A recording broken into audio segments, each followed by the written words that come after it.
On a late autumn night, Amy, an 8-year-old girl, cleaned up the hogweed in the yard and was about to go into the room to rest after washing up.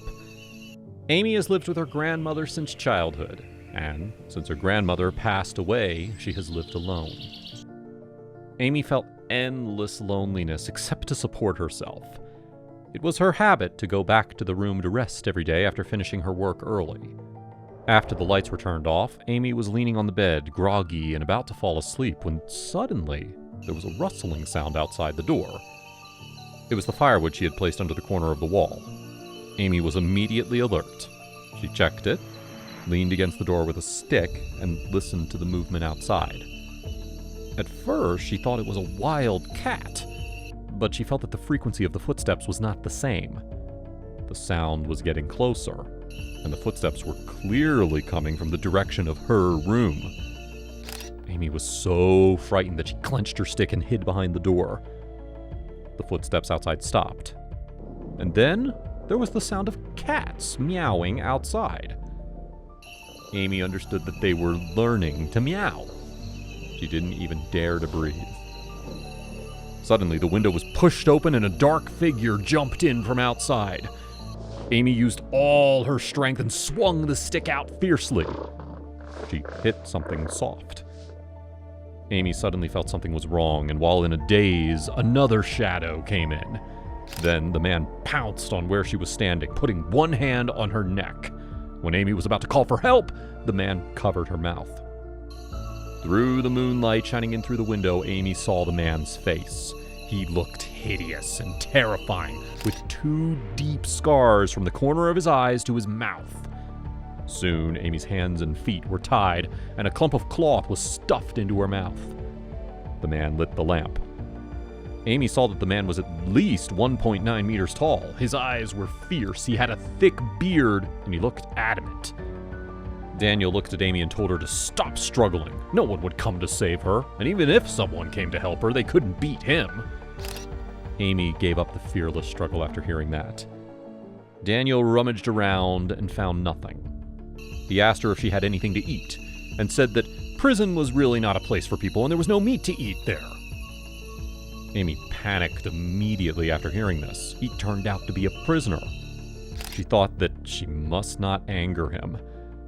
Amy's mouth was gagged and she couldn't speak, so she pointed under the bed. At that time, her rice jar was placed under the bed, and there was still a piece of bacon. Daniel laughed when he saw the bacon, so he picked up the meat and stuffed it in his mouth full of grease. He touched Amy's face with his other hand, laughed, and said he hadn't eaten meat like this in years. He kept Amy there. After he said that, he walked to the kitchen, and Amy was so scared that tears came to her eyes. She had smelled the blood on them and knew that they weren't good people. Soon, there was a fire in the kitchen. After more than 10 minutes, the voice of neighbor Ada suddenly came from outside the door. Daniel moved quickly to Amy's side. She had come to borrow scissors. He put a knife on Amy's waist in his hand, then gestured for Amy to open the window with a pair of scissors and warned her not to talk nonsense. Then he untied the rope from her hand, and when Amy was about to open the window, Daniel blocked her with his hand and pressed down on his chest to signal her to calm down. After Amy dismissed Ada, Daniel returned to the kitchen, but he was more vigilant this time. He checked all the doors in the house and found a few wooden sticks to hold the doors and windows before leaving with confidence. Amy looked at the back of Daniel leaving, feeling very desperate. She thought she was only 8 years old, so she was about to be ruined by this gangster, and she didn't know what Daniel wanted to do. Just then, there was a small sound at the door. Amy was instantly overjoyed. It was Cassie. In the dark night, a 2-meter-tall male lion was crawling at the house door. It had been at the door for a while by then, waiting for just the right moment. Although Cassie was at the door, Daniel was not easy to deal with. Amy looked at the closed door. Even Cassie couldn't break it open. She calmed down, and she softly asked Cassie to find the village chief. Cassie gave a soft whimper and left. 10 minutes later, Daniel, who was full, came over while feeling his bulging belly. He looked at Amy, and then pulled out the cloth from Amy's mouth, shaking the knife in his hand to warn Amy to keep quiet. Amy mustered up the courage to say she was the only one in her family and couldn't run away. She said she knew she couldn't escape.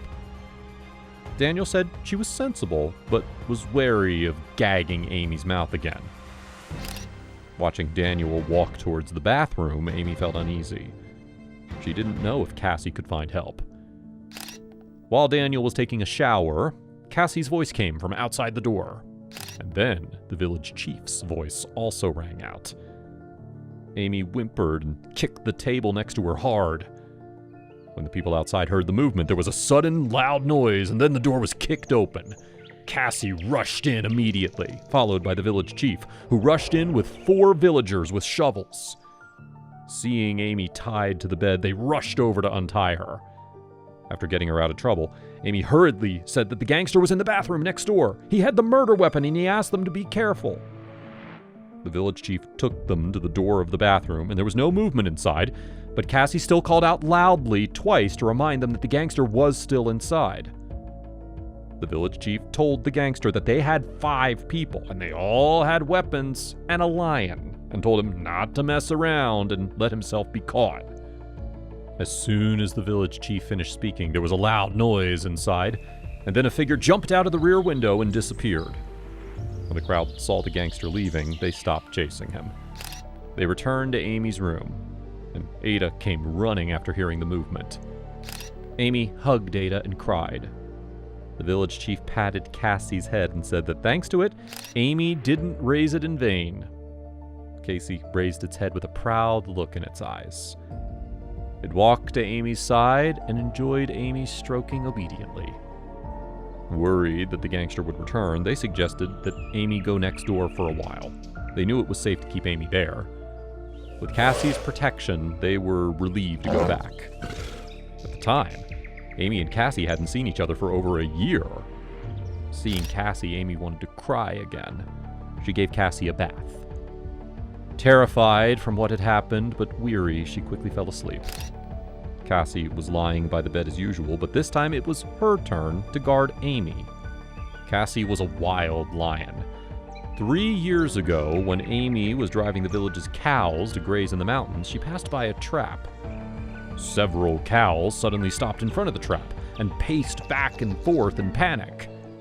Amy was curious and came to the trap to find a lioness's leg caught in a clip. Due to excessive blood loss, it had died. Amy was afraid of attracting other wolves, so she hurried away with the herd. She had just walked a few dozen meters when there was a whimpering sound at the trap. Amy thought the lion was dead. So Amy looked back, and it left an indelible mark on her life. It was a little lion less than a month old lying in the trap. And it looked at the lioness inside and made a series of miserable calls. There were its parents. Amy saw this little lion and suddenly wanted to protect it. Although she was only 5 years old at that time, she'd been living with her grandmother. And what she lacked most was the protection and love of her family. She saw the same misfortune in this little lion. Amy stared at the lion cub for a long time and found that its leg was injured. And after a long time, no other lion came. She felt that it was too small, that it would be difficult for it to survive in the forest. So Amy struggled for a long time and then finally made a bold decision. She walked over and tentatively reached out to the little lion. The little lion looked up at Amy. Strangely, it didn't have the cruelty of other lions in its eyes, and instead stuck out its tongue and licked Amy's hand. Amy was surprised, so she picked it up and took it home. When they got home, Amy named the cub Cassie. Her grandmother had no objection to adopting it. At that time, her grandmother's health was already very poor, and she was worried about Amy's future life. She thought that with Cassie, Amy would not be lonely, and would certainly not be bullied. A year later, her grandma's health worsened, and Amy had to do a lot of farm work and care for grandma every day, so she planned to release Cassie. Although she was very reluctant, Cassie still had to return to the wild to survive. Cassie gradually adapted to life in the wild, and later it found a mate outside and rarely went back. But to Amy's surprise, Cassie had saved her as soon as it came back. The next day, Cassie also brought back its children, 3 little lions, just as cute as Cassie had been as a child. It left the lion cubs with Amy and then went out hunting daily. At that time, it brought back some food every day for 2 years. It wasn't until Amy finally got married years later that Cassie finally returned to the wild with her children.